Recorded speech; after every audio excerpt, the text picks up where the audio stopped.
अस्सलाम वालेकुम वरहमतुल्लाहि वबरकातुहू। औज़ु बिल्लाहि मिनश शैतानिर रजीम। बिस्मिल्लाहिर रहमानिर रहीम।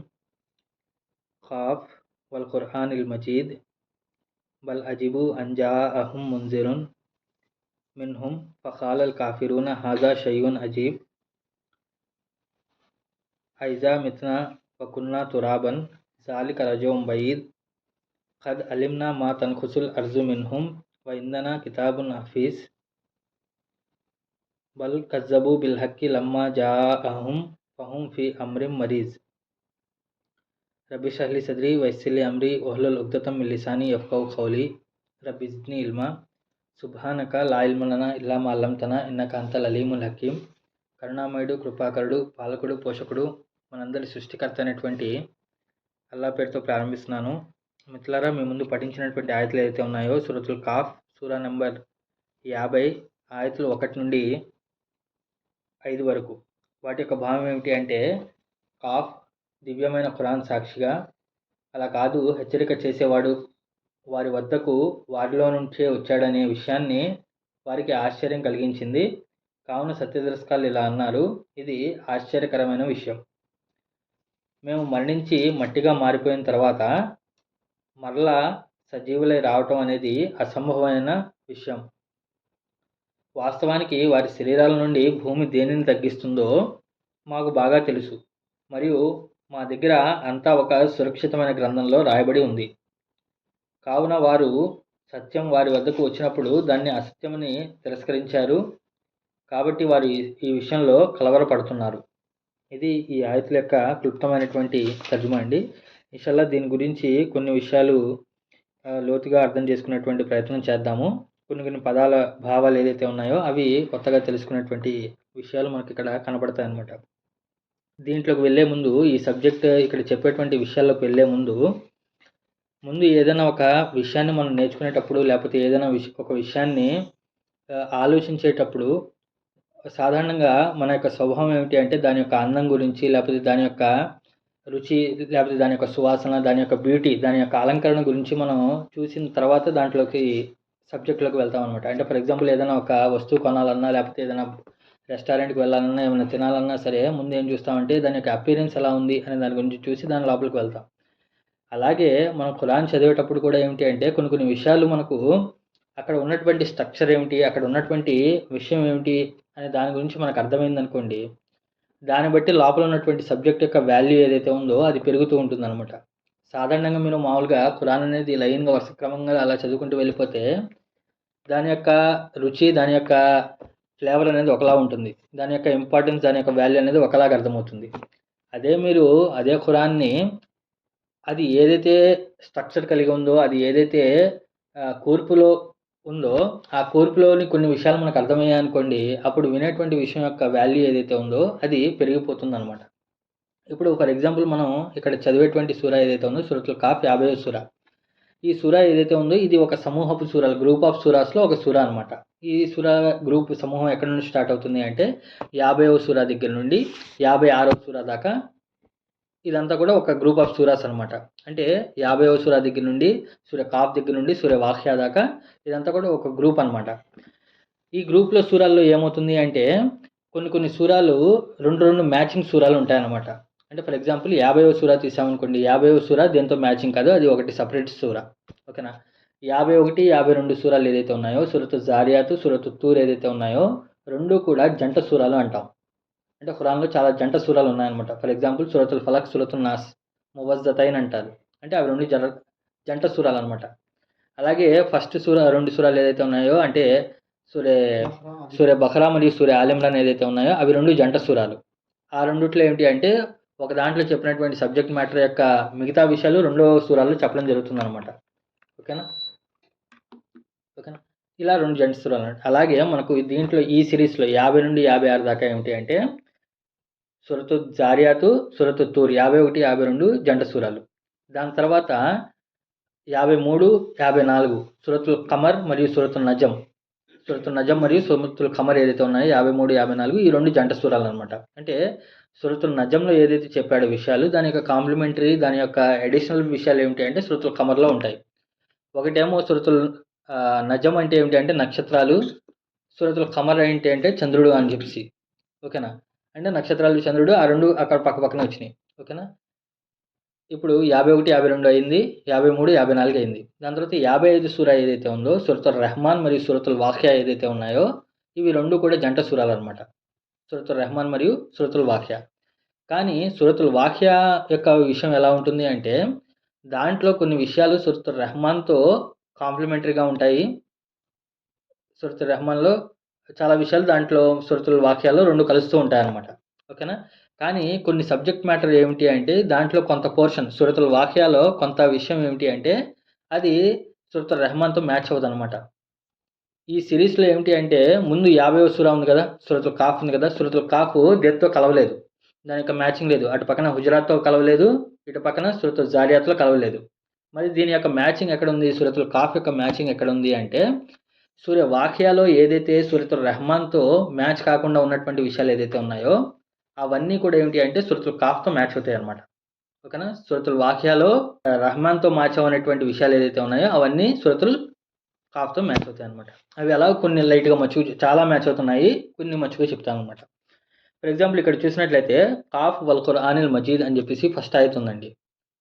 కాఫ్ అక్షరము మరియు ఖురాన్ సాక్షిగా, దివ్యమైనటువంటి ఖురాన్ సాక్షిగా అని చెప్పాడు. అంటే ఖురాన్ యొక్క దివ్యత్వం గురించి చెప్పాడు, ఖురాన్ యొక్క గ్రేట్నెస్ గురించి సాక్షిగా తీసుకొని అల్లా ప్రమాణం చేసి చెప్తున్నాడు అనమాట. అదే మీరు సూరతుల్ వాక్యాలోకి వెళ్ళి చూశారనుకోండి 77 నుండి 81 ఆయతల దాకా చూస్తే సూరతుల్ వాక్యాలో 77 నుండి 81 వాక్యాల దాకా చూసినట్లయితే అక్కడ ఏముంటుంది అంటే ఇన్నహు ల ఖుర్ఆనున్ కరీం ఫీ కితాబిం మక్నూన్ లా యమస్సుహు ఇల్లల్ ముతహరూన్ తంజీలుం మిర్ రబ్బిల్ ఆలమీన్ అఫబి హాజల్ హదీసి అంతుం ముద్హినూన్. 77 ఆయత నుండి 81 ఆయత దాకా, ఓకేనా. అంటే ఇక్కడ కాఫ్ దివ్యమైనటువంటి ఖురాన్ సాక్షిగా అన్నాడు, అంతే. అక్కడితో మ్యాటర్ ఎండ్ అయిపోయింది. తర్వాత వేరే సబ్జెక్టులోకి వెళ్ళిపోయాడు. ఖురాన్ దివ్యమైంది ఎలా అయింది, ఖురాన్ యొక్క గ్రేట్నెస్ ఏమిటి, దాని యొక్క దైవత్వం గురించి, దివ్యత్వం గురించి ఎందుకు ఆయన ప్రమాణం తీసుకున్నాడు అనే దాని గురించి అక్కడ కంటిన్యూషన్ రాలా. దాని యొక్క సబ్జెక్ట్ మ్యాటర్ ఎక్కడ ఉంది అంటే సూరతుల్ వాక్యాలో మీరు చూసినట్లయితే ఇన్నహు ల ఖుర్ఆనున్ కరీం. సో ఇక్కడ కాఫ్లో మజీద్ అనేటువంటి పదాన్ని వాడాడు, దివ్యమైనటువంటి ఖురాన్ సాక్షిగా అన్నాడు. ఇక్కడ ఏమిటి అంటే ఇన్నహు ల ఖుర్ఆనున్ కరీం, మహత్తరమైనటువంటి దివ్యమైనటువంటి ఖురాన్ సాక్షిగా అని చెప్పేసి ఇక్కడ కూడా చెప్పాడు. దాని తర్వాత ఫీ కితాబ్ మక్నూన్, సురక్షితమైనటువంటి గ్రంథాల్లో అది ఉంది. అంటే దాని యొక్క దివ్యత్వం ఎందుకు, దాని యొక్క గ్రేట్నెస్ అంటే అది భద్రంగా సురక్షితమైనటువంటి గ్రంథాల్లో ఉంది అని చెప్పేసి. దాని తర్వాత లా యమస్సుహు ఇల్లల్ ముతహరూన్, దాన్ని పవిత్రులైనటువంటి వారు తప్ప మరెవరు కూడా దాన్ని టచ్ చేయలేరు. లా యమస్సుహు ఇల్లల్ ముతహరూన్ తంజీలుం మిర్ రబ్బిల్ ఆలమీన్, అది సర్వలోకాల ప్రభు అయినటువంటి సృష్టికర్త రబ్బు ద్వారాగా అది అవతరింపజేయబడింది. అఫబి హాజల్ హదీసి అంతం ముదహినూన్, ఏమిటి ఈ గ్రంథం మీరు తేలిగ్గా తీసుకుంటున్నారు అని చెప్పేసి చెప్పడం జరుగుతుంది అనమాట. అంటే ఇక్కడ మజీద్ అనేటువంటి పదానికి ఏదైతే ఎడిషనల్గా యాడ్ అవుతుందో అది ఇక్కడ యాడ్ అయిందనమాట, ఓకేనా. దాని తర్వాత ఇంకా చూసినట్లయితే ఇక్కడ నెక్స్ట్ క్వశ్చన్ వీళ్ళు ఏం లేవనెత్తారు అంటే ఐజా మిత్నా వకున్నా తురాబన్ జాలిక రజూం వైద్, ఏంటి మేము మట్టిగా మారిపోయిన తర్వాత తిరిగి లేపబడతామా, ఇది చాలా ఆశ్చర్యకరమైనటువంటి విషయం, అది చాలా అసంభవమైనటువంటి విషయం అని చెప్పిస్తున్నారు. ఇంకా చూసినట్లయితే ఇంకా వీళ్ళు ఏం చెప్తున్నారు అంటే 16వ ఆయతలో చూసినట్లయితే మేము మానవుడిని సృష్టించాము మరియు అతని మదిలో ఊహలను కూడా మేము తెలుసు, మేము అతనికి కంఠ రక్తనాళం కన్నా దగ్గరగా ఉన్నామని చెప్పేసి అలా చెప్తున్నాడు. దాని తర్వాత ఇంకా 19వ ఆయతలో చూసినట్లయితే జాత్ సక్రతుల్ మౌతి బిల్ హక్కి జాలిక మాకుంత మిన్హు తహీద్, మరియు మీకు సక్రతుల్ మౌత్ అంటే మరణ సమయం ఆసన్న అవటం ఏదైతే ఉందో అది తథ్యం, అది సత్యం. సక్రతుల్ మౌత్ అన్నాడు. డైరెక్ట్గా అల్లా కావాలనుకుంటే మౌత్ అని చెప్పేసి చెప్పవచ్చు, కానీ అక్కడ సక్రతుల్ మౌత్ అన్నాడు. అంటే ఏంటంటే మరణ సమయం ముందు కొంచెం వేదన సమయం ఉంటుంది కదా, సక్రాత్ కా హాలత్ మే అంటారు కదా. సక్రతుల్ మౌతి జాలిక మాకుంత మిన్హు తహీద్, దేన్నైతే మీరు తప్పించుకోగలుగుతున్నారో అది రావటం అనేది తథ్యం అని చెప్పేసి ఇక్కడ చెప్పాడు. అంటే ఒకటి మరణించిన తర్వాత మనం తిరిగి లేపబడడం అనేది వాళ్ళు చాలా అసంభవమైనటువంటి విషయం అన్నాడు. రెండోది ఏంటంటే మరణ సమయం ఏదైతే ఉందో అది. దాని తర్వాత ఏమిటి అంటే మేము అతనికి కంటి రక్తనాళం కన్నా దగ్గరగా ఉన్నామని చెప్పి సూరతుల్ కాఫ్లో చెప్పారు. అదే విషయాలు అక్కడ సూరతుల్ వాక్యాలు చూసినట్లయితే 83, 84 ఆయతలు చూసినట్లయితే అక్కడ ఏమవుతుంది అంటే ఫలౌలా బలగతిల్ హుల్కూమ్ వాంతుం హీనయిజిన్ ఎన్జురూన్, మరియు అతను చనిపోయేవాడి ప్రాణం గొంతులోకి వచ్చినప్పుడు, అంటే అక్కడ వాక్యాలు చెప్తాడనమాట, చనిపోయేవాడి ప్రాణం గొంతులో ఉన్నప్పుడు మీరు అక్కడే ఉంటారు, మీరు చూస్తూ ఉండిపోతారు అంటారు. దమ్ముంటే మీరు దాన్ని తీసురండి అంటాడు. ఓకేనా? ఇక్కడ ఏంటంటే సక్రతుల్ మౌత్ అనేటువంటి పదము, దాని తర్వాత ఏంటంటే తిరిగి మనం చనిపోయిన తర్వాత తిరిగి లేపడం ఏదైతే ఉందో అది అసంభవమైనటువంటి విషయాన్ని మాట్లాడుకోవడం వీళ్ళు. దాని తర్వాత అలా మీ కంఠ రక్తనాళం కన్నా దగ్గరగా ఉన్నామంటే ఇక్కడ ఏం చేశారంటే ప్రాణం గొంతులోకి వచ్చినప్పుడు అంటే కంఠ రక్తనాళం ఇక్కడ ఉంటుంది, ప్రాణం గొంతులోకి వచ్చేసింది అని చెప్పి చెప్తున్నాడు. ఆ రెండు అనేది అక్కడ మ్యాచ్ అవుతుంది అనమాట. అంటే ఇది అరబిక్లో మనం చూసినట్లయితే దాని యొక్క మీనింగ్స్ అనేవి ఎగ్జాక్ట్గా చాలా దగ్గరగా ఉంటాయన్నమాట. ఓకేనా? ఇది ఒకటి. దాని తర్వాత ఆరవ ఆయతలో చూసినట్లయితే అఫలం యంజురు ఇలా సమాయి ఫౌకహం కైఫ బనైనాహ వ జయ్యన్నాహ ఒమాలహ మిన్ ఫురూజ్. ఏమిటి మీరు ఆకాశం వైపు చూడట్లేదా, మీ పైన ఉన్నటువంటి ఆకాశం వైపునికి దాంట్లో ఏమన్నా లోపం ఏమైనా కనిపిస్తుందా అంటారు. అంటే ఏమిటంటే పైన చూస్తున్నాడా అంటే అర్థం ఏమిటంటే ఖురాన్లో కొన్ని చోట్ల పైన చూస్తున్నారా, ఆకాశం వైపు చూస్తున్నారా, లేకపోతే సమా అంటే ఏంటంటే మన పైన ఉన్నది ఏదైనా సరే అది సమా కిందే వస్తుంది, ఆకాశం కిందకే వస్తుంది అంటే మన చుట్టూ ఉన్నటువంటి ప్రపంచాన్ని మీరు చూడట్లేదా అని చెప్పి.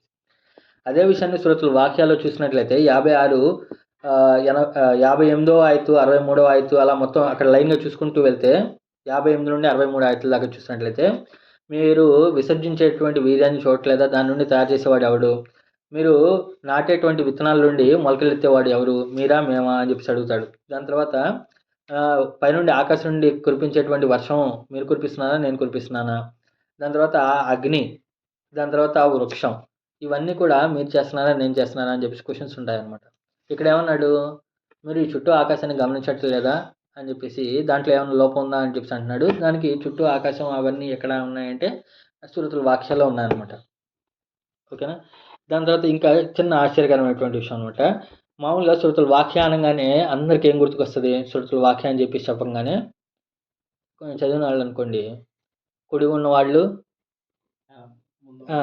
కుడి పక్షం వారు, ఎడం పక్షం వారు, ముందు పక్షం వాళ్ళు అని చెప్పేసి అదే గుర్తుకొస్తుంది అనమాట. ఓకేనా? సో కుడి పక్షం ఎడం పక్షం ఇది అది సూరతుల్ వాక్యాలో ఉంది. సూరతుల్ వాక్యాలో కాకుండా సూరతుల్ రెహమాన్లో కానీ, సూరతుల్ కమల్లో కానీ, సూరతుల్ ఇక్కడ నుండి ఈ అన్ని సూరాల్లో ఎక్కడ కుడిపక్షం ఎడమపక్షం ఏం రాలా.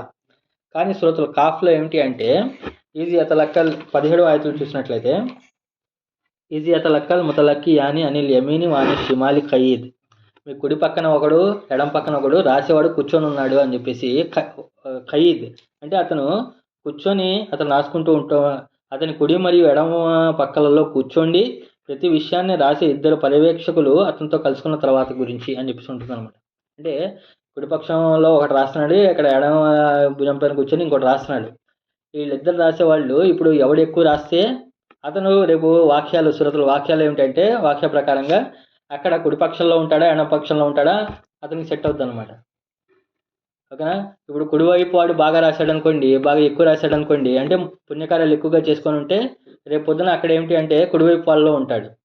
ఒకవేళ ఎడం పక్కన ఉన్నవాడు బాగా రాశాడు అనుకోండి, అంటే మన తప్పులు పొరపాట్లు అన్నీ కూడా ఎక్కువ రాసుకుంటూ పోయాడు అనుకోండి, రేపు పొద్దున అక్కడికి వెళ్ళిన తర్వాత ఏమిటంటే అతను ఎడం పక్షంలో ఉంటాడు అనమాట. ఈ ఈ విధమైనటువంటి స్ట్రక్చర్ ఇది కలిగి ఉందన్నమాట. ఈ విధం ఎప్పుడైతే అర్థమవుతుందో దీని యొక్క కాంప్లిమెంటరీ థింగ్స్ అక్కడ ఉన్నాయనేటువంటి విషయం అర్థమైపోయిన తర్వాత మనకు చాలా విషయాలు ఒక టేస్ట్ అనేది తెలుస్తూ ఉంటుందన్నమాట. దాని తర్వాత పోయినసారి మనం 1-2 ఆయతులు మనం మాట్లాడుకోవడం జరిగింది. కాఫ్ అల్ ఖురానిల్ మజీద్ బల్ అజీబు అన్ జాహుం ముంజిరున్ మిన్హుం ఫకాల్ కాఫిరున హజా షయ్యున్ అజీబ్. అంటే కాఫ్ దివ్యమైనటువంటి ఖురాన్ సాక్షిగా, బల్ అజీబు అన్ జాహుం ముంజిరున్ మిన్హుం వారు ఆశ్చర్యానికి గురయ్యారు, ఎందుకు అంటే స్వయంగా తమలో నుండే ఒక హెచ్చరిక చేసేవాడు వారి వద్దకు వచ్చాడని. ఫకాలుల్ కాఫిరున హాజా షయ్యున్ అజీబ్, సత్య తిరస్కారులు ఇలా అన్నారు, వాళ్ళు ఏంటిది చాలా ఆశ్చర్యకరమైనటువంటి విషయం అని చెప్పి చెప్పారనమాట. ఇక్కడ చూడండి, అక్కడ ఆశ్చర్యం దేనికి ఆశ్చర్యము అంటే అది పోయినసారి లాస్ట్లో చివరిలో మనం మాట్లాడుకోవడం జరిగింది. ఎందుకు అంటే ఇప్పుడు ఎవరైనా సరే ఏదైనా ఒక విషయాన్ని చెప్పాలి అంటే, తెలియనటువంటి ఒక విషయాన్ని చెప్పాలి అంటే అతను వేరే దగ్గరికి వెళ్ళి నేర్చుకునైనా రావాలి, లేకపోతే వేరే వాడు ఎవరైనా సరే అతని దగ్గరికి నేర్పించడానికైనా రావాలి. ఓకేనా? ఇప్పుడు ప్రవక్త వారిని చూసి వీళ్ళు ఎందుకు ఆశ్చర్యపోతున్నారు అంటే ప్రవక్త ముహమ్మద్ సల్లల్లాహు అలైహి వసల్లం వారు చాలా గొప్ప విషయాలు చెప్తున్నారు, ఇలా ఇలా జరుగుతాయని చెప్పి చెప్తున్నారు, తీర్పు దినం రానున్నది, తర్వాత ఇలా మీ జీవితం స్వర్గం నరకం ఉంటుంది అని చెప్పి చెప్తున్నారు. ఇలాంటి విషయాలన్నీ చెప్పినప్పుడు వాళ్ళందరూ ఆశ్చర్యపోతున్నారు. ఎందుకు ఆశ్చర్యపోతున్నారు అంటే ఏదైనా ఒక విషయం చెప్పేటప్పుడు ఒక వ్యక్తి అనేవాడు అతను బయటికెళ్ళి నేర్చుకొని రావాలి. ప్రవక్త వారు ఎక్కడైనా బయటికెళ్ళి వస్తున్నారంటే బయటికెళ్ళి రావట్లేదు. లేకపోతే వేరే వాళ్ళ దగ్గరికి ఎక్కడికైనా వెళ్ళి నేర్చుకొస్తున్నారంటే ఆయన ఎక్కడికి వెళ్ళి నేర్చుకొని రావడం లేదు.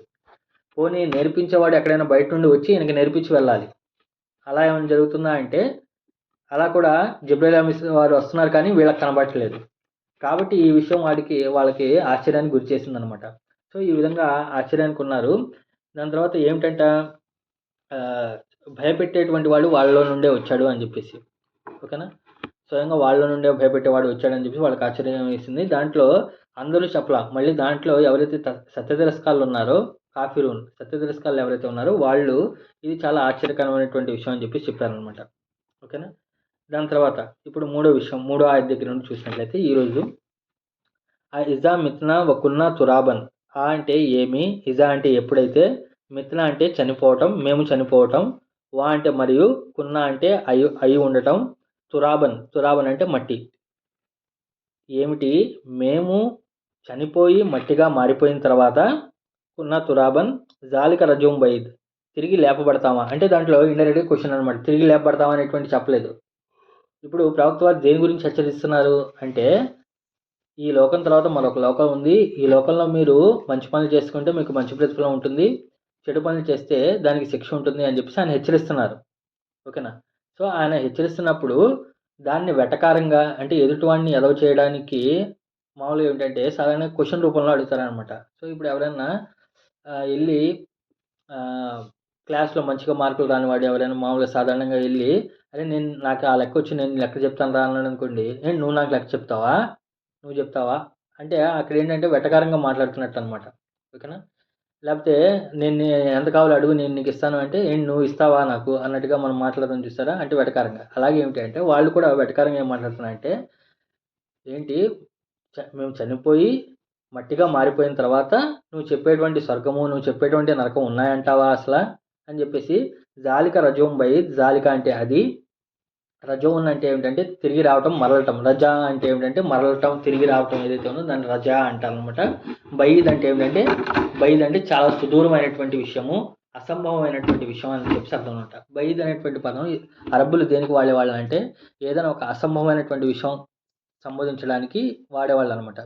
ఇంకా బైద్ అనేటువంటి పదానికి ఇంకా ఎక్కడ వాడతారు అంటే సాధారణంగా వాళ్ళ భాషలో ఒక జాతీయం ఉంటుంది అనమాట, ఒక సామెత ఏమిటంటే ఆకాశంలో ఉన్నటువంటి గ్రద్దను పట్టుకోవడం ఎంత అసంభవమో అని చెప్పేసి అంటారనమాట.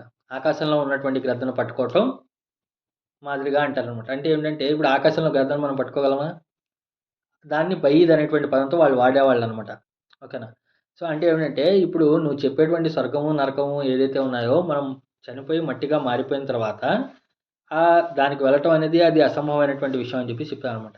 ఇక్కడ చాలా ఇంకా కొంచెం లోతుగా గమనిస్తే వెనకాల ఆయతలో హాజా షయ్యూన్ అజీబ్ అన్నారు, హాజా షయ్యూన్ అజీబ్ అన్నారు. ఈ ఆయతలో చూసినట్లయితే జాలిక రజూం బైద్ అన్నారు. అక్కడ ఏమిటంటే హాజా అనేటువంటి పదం వాడాడు, ఇక్కడ జాలిక అనేటువంటి పదం వాడాడు. అక్కడ హాజా షయ్యూన్ అజీబ్ అంటే ఏమిటి అంటే ఈ విషయం అని చెప్పేసి అంటే దగ్గరగా ఉన్నటువంటి విషయం అని చెప్పేసి అన్నాడు. అంటే ప్రవక్త వారు ఎంత దగ్గరగా వాళ్ళకి చెప్పేశారు అంటే వాళ్ళ కళ్ళ ముందు రియాలిటీ అనేది కనిపించే అంత విధంగా చెప్పారనమాట. అంటే ఇది దగ్గరగా కళ్ళ కట్టినట్టుగా చూపించారనమాట ఆయన. అందుకనే హాజా అనేటువంటి విషయం చెప్పారు వాళ్ళు. నువ్వు చెప్పేటువంటి ఈ విషయం ఏదైతే ఉందో అది చాలా ఆశ్చర్యకరమైనటువంటి విషయం అన్నారు. కానీ ఆ స్వర్గ నరకాలు అవి ఏదైతే ఉన్నాయో జాలిక రజోం బైద్ అవి ఏంటంటే అవి చాలా సుదూరమైనటువంటి విషయాలు అని చెప్పేసి దాన్ని తిరస్కరించేశారనమాట. అంటే అది చాలా దూరంగా వాళ్ళకి అనిపించింది, దానికి చాలా దూరం అయిపోయింది అని చెప్పేసి చెప్తున్నాను అనమాట. జాలిక రజూం బయీద్ అది సుదూరమైనటువంటి అసంభవమైనటువంటి విషయం అని చెప్పేసి వాళ్ళు తేల్చేశారు, వాళ్ళు అనుకున్నారు, ఓకేనా. ఈయన దగ్గరగా చెప్పాడు కానీ వాళ్ళు ఏమిటంటే వీళ్ళు అనుకోవడమే కాదు వేరే వాళ్ళని కూడా జాలిక రజూం బయీద్ అది చాలా సుదూరమైనటువంటి విషయం అని చెప్పి చెప్పారనమాట. వాళ్ళు ఏమిటి అంటే వేరే వాళ్ళతో మాట్లాడతారు కదా వీళ్ళు వెళ్ళి వేరే వాళ్ళు ఏంటంటే అతను ఏదైతే చెప్తున్నాడో జాలిక రజూం బైద్ ఆ విషయం చాలా సుదూరమైనటువంటి విషయం అని చెప్పేసి వాళ్ళు వేరే వాళ్ళని తెలిసిపడేయడం జరుగుతుంది అనమాట, ఓకేనా. దాని తర్వాత ఇంకా ఎందుకు అలా చెప్పడం జరుగుతుంది అంటే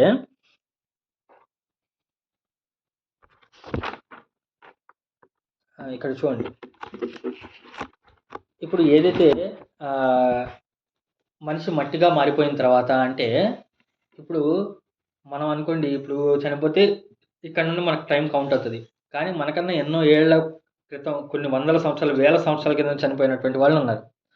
వాళ్ళు ఈ మట్టిలో ఎన్ని అడుగుల లోతున్నారో కూడా తెలీదు. ఇప్పుడు ఎక్కడైనా తవ్వకాలు జరుగుతున్నాయనుకోండి, ఏదైనా ఆర్కియాలజీ వాళ్ళు తవ్వకాలు తీస్తూ ఉంటే, వాళ్ళు 200 అడుగులు, 300 అడుగులు లోపల తవ్వి దాంట్లో ఉన్నటువంటి విషయాలు వెలికి తీస్తూ ఉంటారు. అంత లోపల పూడుకుపోయినటువంటి వాళ్ళని కూడా దేవుడు తీస్తాడా అనేటువంటి ఒకటి విషయం ఆశ్చర్యం. ఇంకా ఏమిటి అంటే ఇప్పుడు ఒకవేళ తీసినా సరే ఇంకా వాళ్ళకి ఎందుకు ఆశ్చర్యం కలుగుతుంది? లేకపోతే ఎందుకు అది అసంభవం అని చెప్పేసి అనిపిస్తుంది అంటే, ఇప్పుడు మనిషి అందరూ కూడా ఏమైపోతారు? మట్టిగా మారిపోతాం.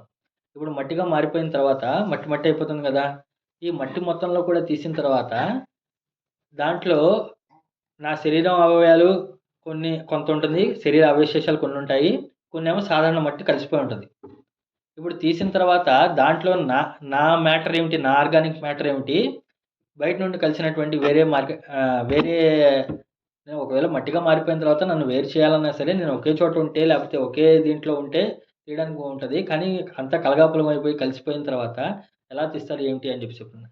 దానికి అల్లా వేరే చోట్ల చాలా సమాధానాలు చెప్తాడు. ఇక్కడ కూడా చెప్తాడు. కానీ ఏమిటంటే అల్లా ఏమంటాడు అంటే వేరే హదీస్‌లో అనమాట. మొదటిసారి సృష్టించడం ఏదైతే ఉందో రెండోసారి సృష్టించడం కూడా దానికంత కష్టం కాదు. రెండోసారి సృష్టించడం మొదటిసారి సృష్టించడం కంటే కష్టమే కాదు నాకు అని చెప్పేసి ఒకటిసారి చెప్పడం అనమాట. అది వాస్తవంగా మన ఫిత్రత్‌తో కామనే అనమాట. ఎందుకంటే ఎవరైనా సరే మొదటిసారి పని చేసేటప్పుడు అది చాలా కష్టంగా కనిపిస్తది. కానీ రెండోసారి చేయటం అది చాలా ఈజీ అయిపోతుంది. అదే మూడోసారి చేయాలంటే ఇంకా ఈజీ. అలాగే సృష్టికర్త అయినటువంటి అల్లాహ్ కూడా ఏమిటి అంటే ఆయన రెండోసారి చేసినా, మొదటిసారి చేసినా సరే ఆయనకి పెద్ద తేడా ఏమి ఉండదు. అంతా కూడా ఆయనకి జాలిక అలల్లాహి యసీర్ అంటాడు. అది అల్లాహ్‌పై చాలా సులువు అని చెప్పేసి చెప్తాడనమాట. ఓకేనా? ఇంకా ఇలాంటి క్వెషనే చాలా చోట్ల అడుగుతారనమాట. ఐజా జలల్నా ఫిల్ అర్జి అయినా లఫీ ఖల్కిన్ జదీద్ బల్హుం బిలిఖాయిహి కాఫిరూన్ అని చెప్పేసి వేరే ఖురాన్‌లో ఇలాంటి అయితే వేరే చోట కూడా ఉంటుందనమాట. ఇది. అంటే వాళ్ళకు ఎందుకు ఆశ్చర్యం కలిగింది? ఎందుకు అంత దూరంగా ఆలోచిస్తున్నారు అంటే ఇలా మిక్సప్ అయిపోయిన తర్వాత ఏ రేణువు, ఏ పార్టికల్ ఎవరిదో కనుక్కోవడం కష్టం కదా! అంటే ఆయన అన్నీ కూడా తీసి పెడతాను అని చెప్పి చెప్తాననమాట.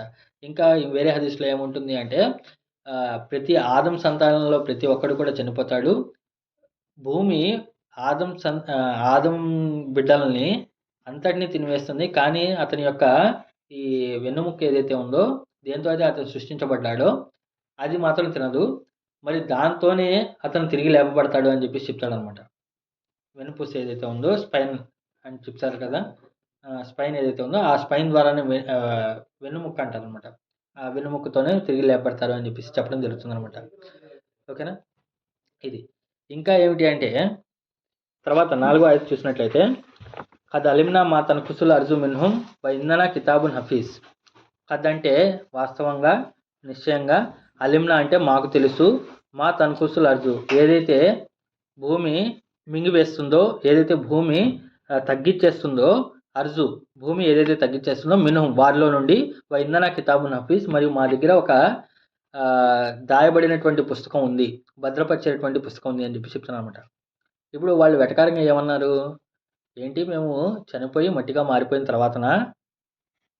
అది చాలా సుదూరమైనటువంటి, అసంభవమైనటువంటి విషయం అన్నారు. దానికి అల్లాహ్ ఇచ్చేటువంటి కౌంటర్ ఏంటి అంటే ఖద్ అలిమ్నా మా తన్కుసుల్ అర్జు మిన్హుం.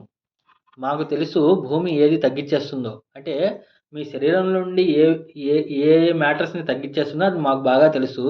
వ ఇందనా కితాబున్ హఫీజ్ మరియు మా దగ్గర స్పష్టమైనటువంటి ఒక గ్రంథం ఉంది. దాచబడినటువంటి సురక్షితంగా ఉండేటువంటి గ్రంథం ఉంది అని చెప్పి చెప్తున్నానన్నమాట.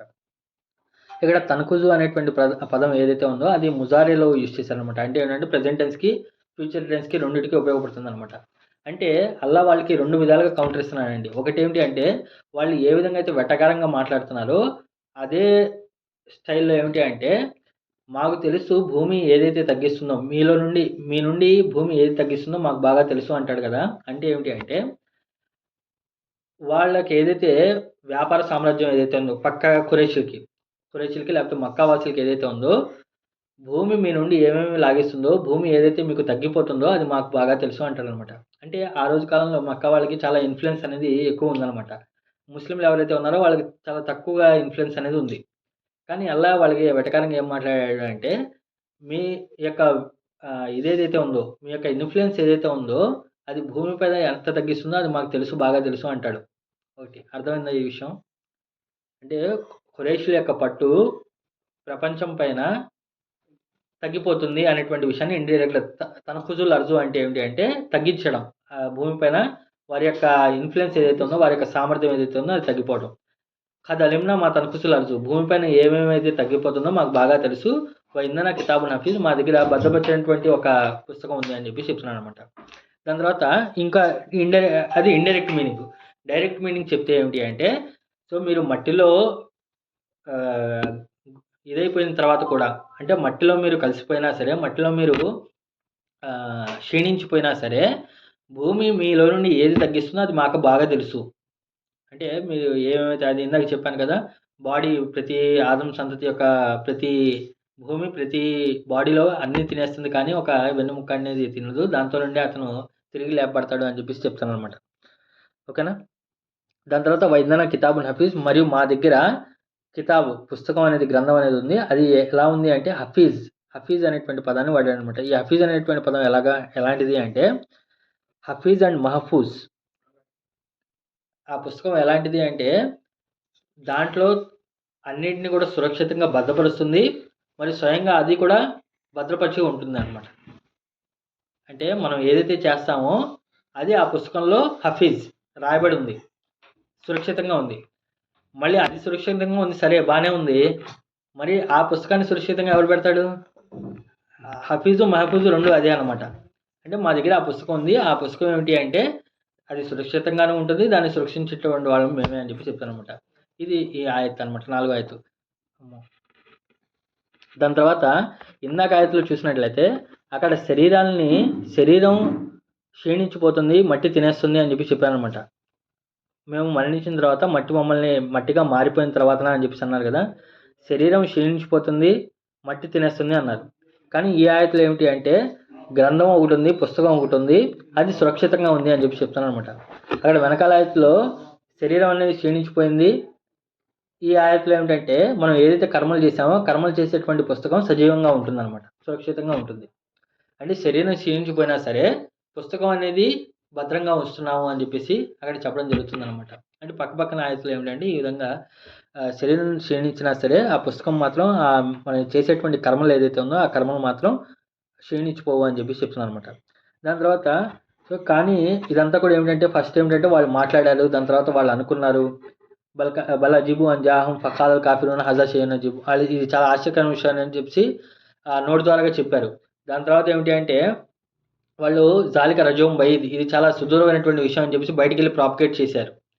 ఇది చేసిన తర్వాత దాని తర్వాత వాళ్ళు ఇంకా చాలా విషయాలు మాట్లాడుకున్నారు. దాని తర్వాత 5వ ఆయతలో ఏం చెప్తున్నారంటే ఇదంతా కూడా ఎందుకు జరుగుతుంది అంటే బల్ కజ్జబు బిల్ హక్కి లమ్మా జాహుం ఫహుం ఫీ అమ్రిం మరీజ్.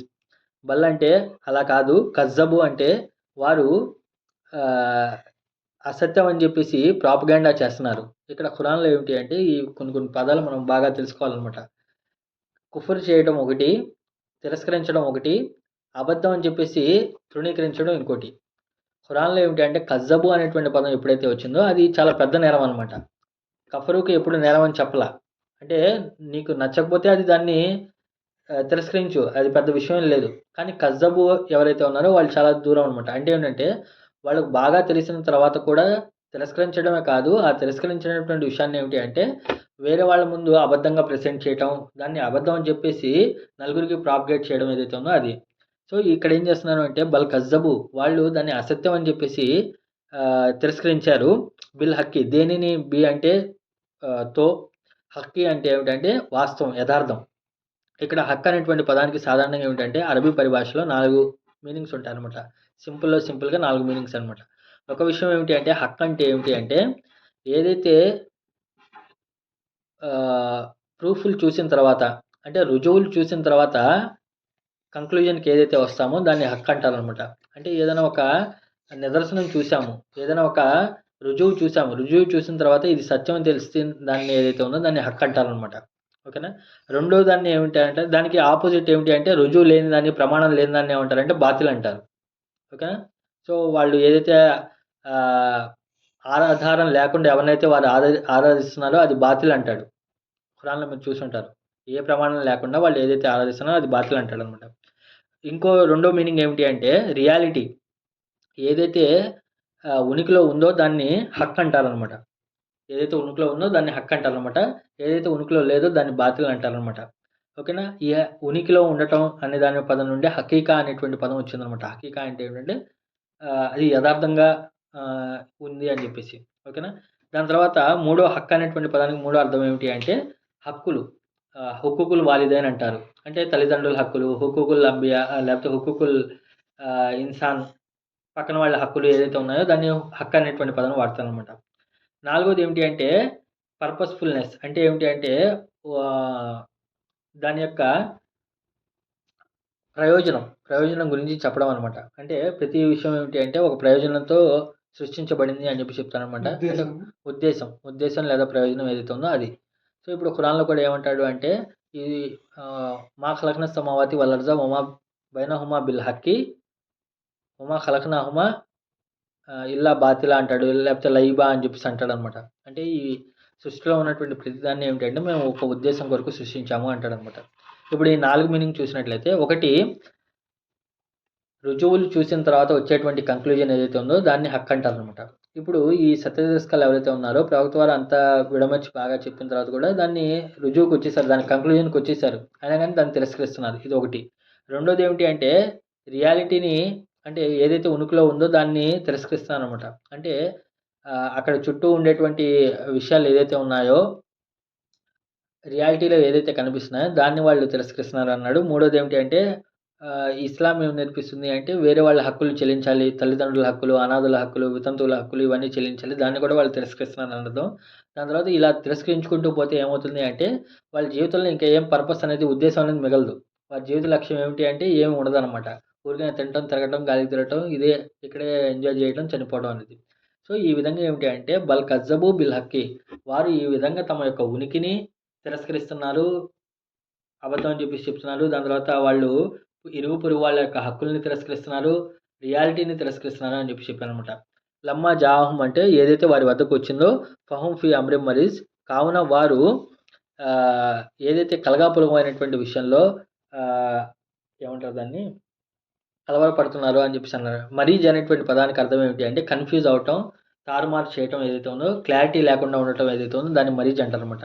మరీజ్ అనేటువంటి పదాన్ని ఇదివరకు అరబ్బులు దేనికి వాడేవాళ్ళు అంటే ఏదైతే జంతువుని ఆహ్, విడిచిపెట్టేసేవాళ్ళో దాని ఇష్టం వచ్చినట్టు తిరగడానికి విడిచిపెట్టేసేవాళ్ళు దాన్ని మరీజ్ అంటారనమాట. అంటే అది ఎక్కడికైనా ఎళ్ళొచ్చు, ఏమైనా చేయొచ్చు. అలాంటి దాన్ని మరజ్ అంటారనమాట.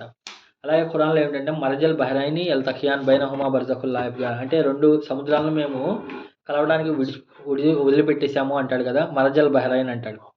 అంటే ఆ 2 సముద్రాలు అయిపోయిన తర్వాత ఏమిటంటే మిక్స్ అయిపోతాయి. అలాగే ఖలకల్ జాన్న మిన్ మారిజిమ్ మిన్ నార్ అంటాడు. మేము జిన్నాతుల్ని కలిసిపోయినటువంటి ఆహ్, అగ్ని జ్వాలతో మేము తయారు చేసామంటాడు. అక్కడ మారిజ్.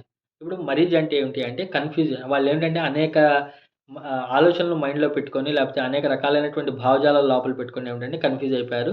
అలా కలగాపులగం చేసేస్తున్నారు అని చెప్పేసి చెప్పడం జరుగుతుందనమాట. వాళ్ళు కజ్జబు బిల్ హక్కి లమ్మా జాహుం ఫహుం ఫీ అమ్రిన్ మరీజ్ కాబట్టి వారేంటంటే సత్యాన్ని అసత్యం అని చెప్పేసి తృణీకరించి, తిరస్కరించి ఏదైతే వారి దగ్గరికి వచ్చిందో దాన్ని తిరస్కరించి కన్‌ఫ్యూజన్‌లో, కలవరంలో సందేహంలో పడిపోయారు అని చెప్పేసి చెప్పడం జరుగుతుందనమాట. కాబట్టి ఈరోజు మనం చెప్పుకున్నటువంటి విషయాలు ఏదైతే ఉన్నాయో 3, 4, 5 ఆయతులు వాళ్ళు ఏమిటి అంటే చనిపోయి మట్టిగా మారిపోయిన తర్వాత తిరిగి లేపబడతామా అని చెప్పేసి క్వెషన్ చేయడం జరుగుతుంది. దానికి అల్లా ఏమంటాడంటే భూమి మీలో నుండి ఏం తగ్గిస్తుందో అది మాకు బాగా తెలుసు. మరియు మీ యొక్క ప్రతి కర్మ కూడా ఒక పుస్తకంలో రాయబడింది సురక్షితంగా ఉంది. దాని తర్వాత వాళ్ళు ఎందుకు ఇలా చేస్తున్నారు అంటే వాళ్ళు సత్యాన్ని, హక్కని అసత్యం అని చెప్పేసి కలగాపులగంలో పడిపోయారు. సందేహంలో, కలవరంలో పడిపోయారు అని చెప్పేసి చెప్పడం జరుగుతుందనమాట. కాబట్టి అల్లా మీకు, నాకు మనందరికీ కూడా ఖురాన్‌ని మరింత బాగా అర్థం చేసుకునే భాగ్యాన్ని ప్రసాదించుగాక. ఆమీన్. వాఖిర్ దవానా అల్హమ్దులిల్లాహి రబ్బిల్ ఆలమీన్. అల్లాహుమ్మా రబ్బీ జిద్నీ ఇల్మా అల్లాహుమ్మా రబ్బీ జిద్నీ ఇల్మా అల్లాహుమ్మా రబ్బీ జిద్నీ ఇల్మా ఓ అల్లా మాకు మరింత జ్ఞానాన్ని ప్రసాదించు.